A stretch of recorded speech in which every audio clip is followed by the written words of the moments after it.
Buenas noches. Les aconsejo que no se pierdan ni un instante de la aventura en la que nos vamos a sumergir. Y es que hace tan solo unas semanas se llevó a cabo una expedición científica a bordo del buque oceanográfico Sarmiento de Gamboa. Probablemente alguno de ustedes sabrá que les estoy hablando de la expedición científica conocida como Gran Burato. Para conocer más acerca de ella tenemos un invitado muy especial, el responsable de esta expedición, Daniel Rey. Daniel es miembro del Departamento de Geociencias Marinas y Ordenación del Territorio de la Universidad de Vigo. Bienvenidos a Maribus.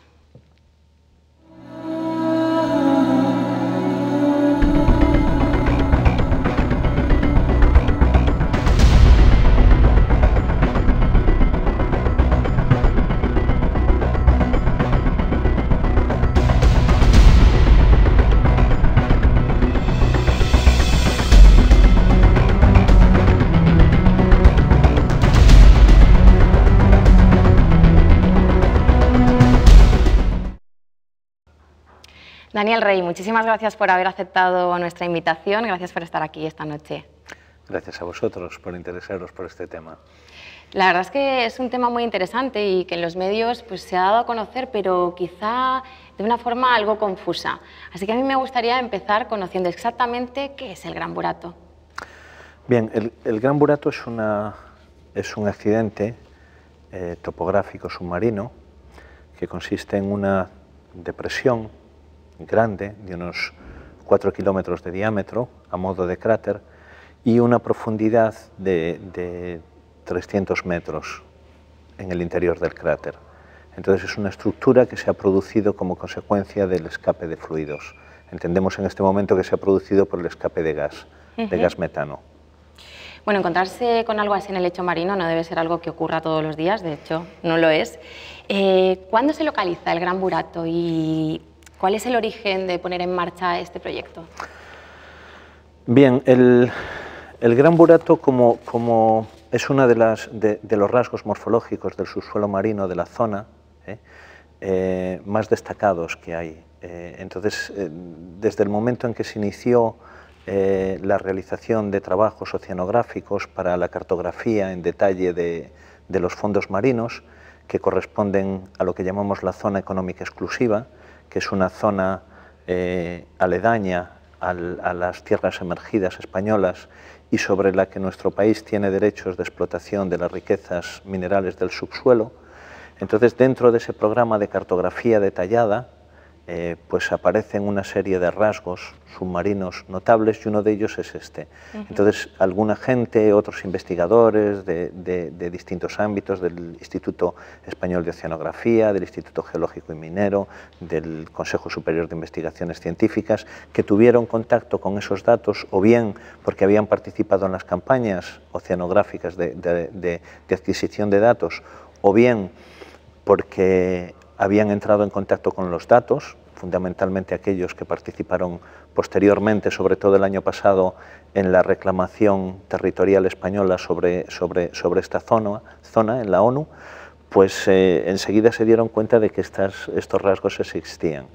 Entonces, aprovechando un poco una situación en la que nosotros teníamos un proyecto, ya habíamos estado en la zona pues, cuando fueron todos los trabajos relacionados con el Prestige, luego teníamos un proyecto el año pasado que todavía sigue funcionando este año del estudio del paleoclima en la zona a través de la recogida de testigos marinos y el análisis para saber temperaturas y condiciones climatológicas en los últimos cientos de miles de años. Pues algunos compañeros señalaron este rasgo y ya que íbamos a pasar por allí, pues cogimos algunos datos adicionales, ¿no? Y así fue como entramos en esta... Es una explicación un poco larga, pero así fue como entramos en esta... Ajá, no, muy interesante. Hablando de que pasasteis por ahí exactamente, respecto a nuestras costas, ¿cuál es la localización y la profundidad? Está a unas 10 horas de navegación al noroeste de Vigo, a unos 140 kilómetros más o menos. Y una vez... perdona. Sí, y la profundidad es a unos 1.700 metros de profundidad de lámina de agua y sí.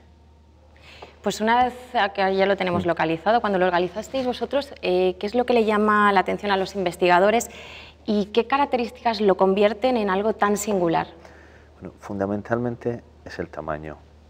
El tamaño de esta estructura, de este origen, es descomunal. Posiblemente sea una de las más grandes del mundo en estas dimensiones, o por lo menos de las que conocemos, ¿no? Siempre el fondo submarino es muy desconocido y siempre podemos encontrar muchísimas cosas porque está muy poco explorado.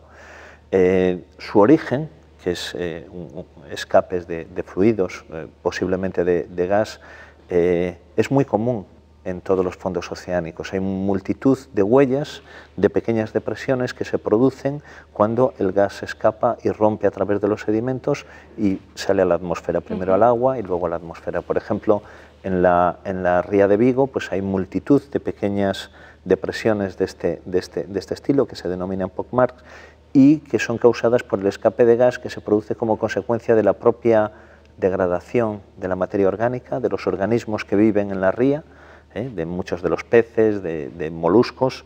Al morir, pues sus tejidos caen, sus cuerpos caen al fondo, se degradan, incluso las algas o el plancton, y esta descomposición en la que intervienen las bacterias tiene como último producto la metanogénesis, o es un proceso metanogénico en el que se genera gas, y este gas se va acumulando en ciertas zonas y en un momento determinado es tal la cantidad que es capaz de romper a través del sedimento por una pequeña fractura y sale creando una depresión. Y esta depresión es lo que conocemos como pockmarks, y el Gran Burato es una mega, gigantesca, enormísima depresión de este origen. Bueno, hablando de todos estos datos, de estas muestras, yo sé que en este proyecto colaboran diferentes instituciones y administraciones, pero, por decirlo de alguna forma, está abanderado por la Universidad de Vigo, ¿verdad? Estáis trabajando ahora, la fase actual es el trabajo sobre estos... ¿Qué te parece? Yo voy a invitar a los espectadores, y también te invito a ti, a que veamos un vídeo sobre cómo se encuentra ahora mismo el proyecto y cómo estáis trabajando con él. ¿Te parece bien? Sí, sí. Vamos a verlo.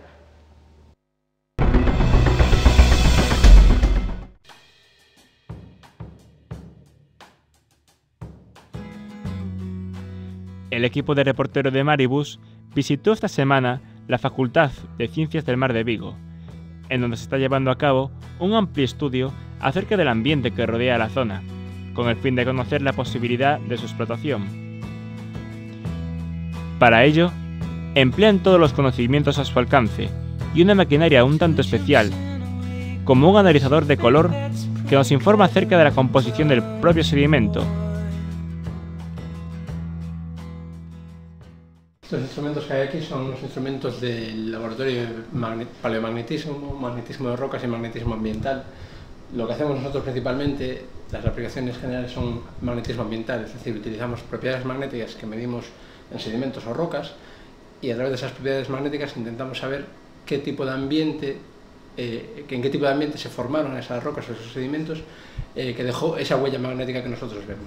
Los minerales tienen diferentes tipos de propiedades magnéticas y diferentes minerales se forman en diferentes ambientes o son el resultado de diferentes procesos como corrientes.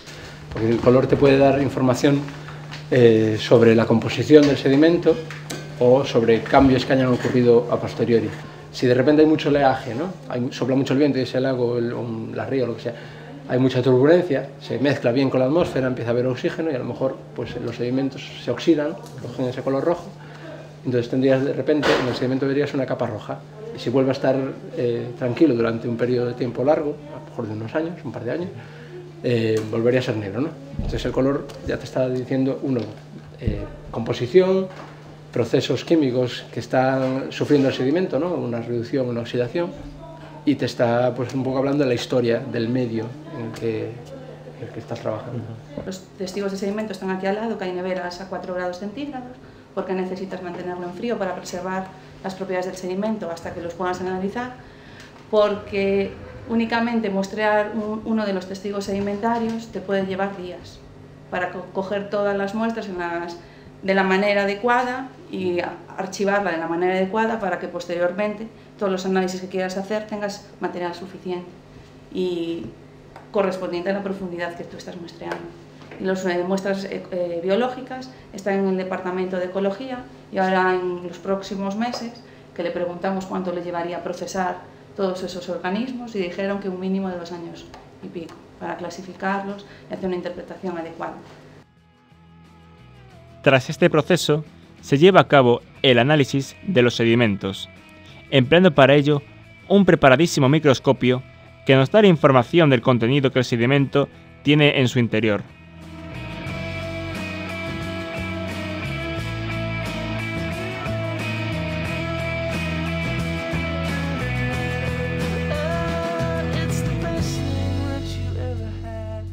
Es un sedimento marino, como podéis ver, se incluye previamente en resina para poder ser manipulada y pulida, y básicamente bueno, ya podríamos meterla en el microscopio, ¿no? En este caso hemos metido la muestra en la precámara y ahora a continuación vamos a introducirla en la cámara, que está a alto vacío. Entonces bueno, habitualmente se explora la superficie y se va buscando pues, elementos que interesen, bueno, un poco dependiendo, ¿no? de qué se esté investigando en ese momento, y además de examinar la morfología de las muestras, podemos obtener información acerca de su composición. Tenemos lo que se conoce como análisis por rayos X, bueno, es más complicado que eso, pero resumiéndolo mucho sería algo así, y nos permite pues analizar la composición elemental de lo que estemos observando pues, puntualmente, en un punto, en un área, etc. Bueno, pues acabamos de ver el momento, la fase actual, pero yo creo que uno de los momentos claves debió ser la preparación antes, el momento de subirse a bordo del Sarmiento de Gamboa, y además, bueno, no solamente para ti que estuviste ahí, sino para todo el equipo. ¿Cómo fue ese momento? Imagino que además de emocionantísimo, nervios, ilusión, ¿cómo lo vivisteis? Bueno, los preparativos, sí, realmente es una parte muy emocionante de la investigación y de nuestro trabajo, ¿no? Entonces realmente pues lleva muchísima preparación mucho antes de llegar al barco. O sea, una de las cosas que tiene trabajar en el mar es que una vez que sales con el buque, en este caso, ya no hay posibilidad de retorno. Entonces tienes que asegurarte que en el momento que parte el barco tienes todo a bordo. Y que está todo planificado, porque es extraordinariamente cara este tipo de exploración, ¿no? Entonces lleva unos cuantos meses de trabajo, preparar cada sitio en el que vas a estar, calcular las horas que vas a tardar de un sitio a otro, por qué ir a ese sitio y no a otro. Normalmente te dan un tiempo concreto y muy limitado en el tiempo de las posibilidades que tienes que trabajar. Entonces todo tiene que funcionar como un mecanismo de relojería muy preciso, porque de no hacerlo así estarías desperdiciando este recurso tan valioso que es una infraestructura como el Sarmiento de Gamboa. Entonces desde cada instrumento que llevas a bordo, de las personas que van a ir, que conozcan el instrumento, que hayan planificado su trabajo, se trabaja 24 horas por supuesto, se hace un sorteo de turnos y el barco está continuamente trabajando. En el barco, en el momento que está trabajando, están simultáneamente 40 personas a bordo, en turnos normalmente de entre 4 y 8 horas o 12, dependiendo de qué trabajo estén desarrollando. Sí. Y hay trabajos de cubierta, trabajos de laboratorio, hay muchísimas operaciones y maniobras que se van haciendo a lo largo de todo este periodo y que implica eso a las 40 personas. Tengo entendido que durante la primera singladura, durante los primeros días, las condiciones climatológicas nos acompañaron. Sin embargo, aprovechasteis esos días para hacer otro tipo de experimentos. Exactamente, ¿cómo transcurrieron esos días? Sí, esos días fueron un poco difíciles, porque empezar con mal tiempo no es... claro, toda esta programación empieza a fracasar, ¿no? Porque ya el primer día había olas demasiado altas y entonces pudimos echar una parte de los equipos, pero la segunda, que es mucho más compleja, no la pudimos echar al agua. Estuvimos con la mitad del equipo, digamos la parte que registraba, pero no lo que producía la señal que había que registrar, en el agua aproximadamente 24 horas, luego recogimos para evitar que se dañase, porque el mar volvió a subir, y aproximadamente a los 2 días y medio de haber empezado, las condiciones climáticas nos fueron favorables y pudimos pues comenzar a trabajar a pleno rendimiento, ¿no? Y hay que decir que, claro, el comportamiento del equipo técnico responsable de los equipos, como de la marinería y del capitán del barco, fue excelente.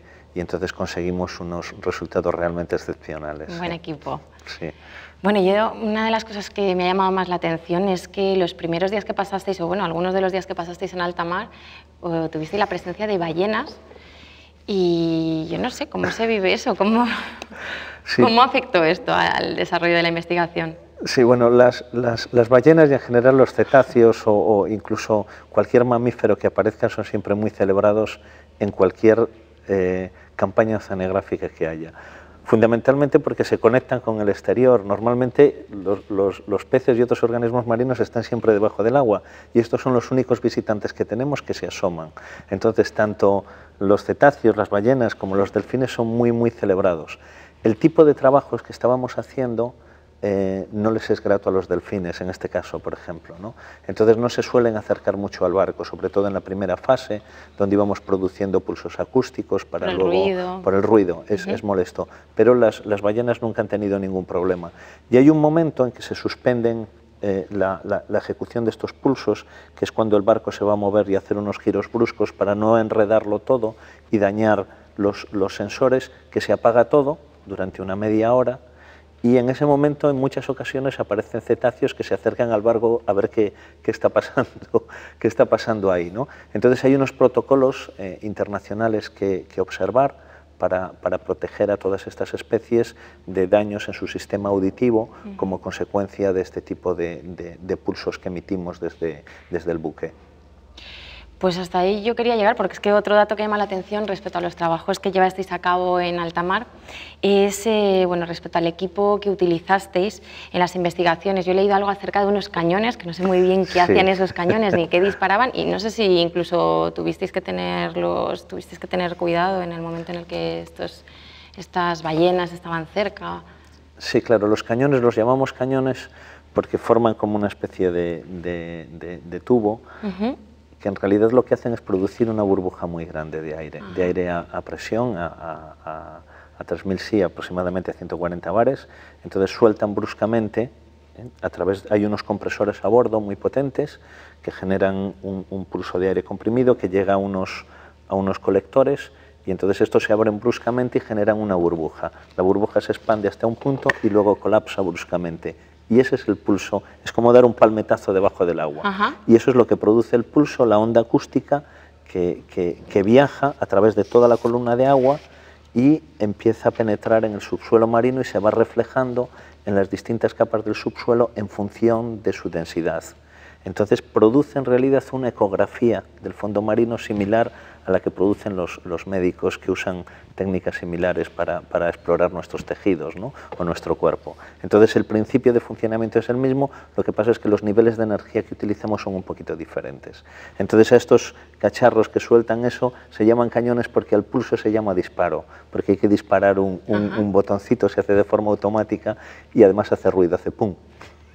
Pero vamos, que no era nada tampoco no, es simplemente aire, sí. Claro. En otros tiempos se usaban cargas de profundidad o otro tipo de disparos más y quizás también de ahí venga un poco el nombre, ¿no? De antiguamente cuando se usaban explosivos para realizar el pulso, sí. Por cierto, en las fotografías del regreso de la primera expedición o la primera vez que os embarcasteis, todo el equipo está sonriente. ¿Cuál es la sintonía? Fueron muy buenos resultados los que obtuvimos y sobre todo porque la cosa no empezó muy bien, porque las condiciones meteorológicas no nos ayudaron mucho al principio, pero luego el equipo funcionó fantásticamente, no hubo ningún tipo de problema, hubo pequeños detallitos técnicos que siempre se pueden ajustar luego cuando llegamos a tierra, y luego lo que encontramos, los datos que obtuvimos eran de una nitidez y de una calidad excepcional. Además es un equipamiento que no hace mucho que está en el Sarmiento de Gamboa. De hecho las primeras pruebas de instalación fueron en el mes de marzo de este año. Creo que solo se han realizado 1 o 2 campañas anteriores y claro, no estábamos acostumbrados a manejar datos de esta calidad y de esta, bueno, buenísimos. Entonces estaba todo el mundo muy contento, porque además era muy resolutivo, sí, y todo había funcionado muy bien. No se rompió nada, que es una cosa rarísima, ¿no? Porque normalmente siempre hay dificultades. El mar es un medio muy hostil a los instrumentos, y siempre no hubo pequeñísimos incidentes, no perdimos apenas tiempo. Bien, y hay un segundo viaje, ¿verdad? En el que no solo se aumenta el equipo técnico, sino que además, si no recuerdo mal, un biólogo de la Universidad de Vigo también se incorpora. ¿Qué otros cambios hubo en este segundo? Bueno, en esta segunda fase lo que hicimos fue cambiar lo que llamamos el escenario, ¿no?, de trabajo en el buque. Pasamos de tener un escenario geofísico para hacer sísmica de reflexión de alta resolución y alta penetración, que es lo que hacíamos con estos cañones, ¿no? Llevan unos cañones y luego llevamos una manguera con hidrófonos, que son los que captan el sonido, que mide un poquito más de 2 kilómetros de longitud, colgada del barco, a una profundidad de 7 metros de lámina de agua, y recogimos todo eso, lleva unos carreteles muy grandes, y durante 2 días vaciaron todo del barco, lo que fue una operación larga, y lo prepararon para hacer ya la campaña de muestreos, ¿no? La campaña de muestreos eran tanto muestreos geológicos como biológicos, y aquí embarcó nuestro compañero de la universidad, que es Fran Ramil, que es un zoólogo prominente también, que ha trabajado está especializado en faunas bentónicas, ha ido mucho por la Antártida y por muchos océanos del mundo, y entonces lo que estábamos buscando con esta campaña biológica era encontrar fauna específica asociada a estos escapes de gas, que son unos organismos especiales que en vez de usar el oxígeno en su metabolismo, pues usan fundamentalmente el azufre, los llamamos quimiosintéticos, ¿eh? Y por otro lado, extraer muestras del subsuelo marino, ¿no? Este subsuelo o estas muestras son muy importantes para luego contrastar los datos de observación indirecta, ¿no? Digamos, volviendo a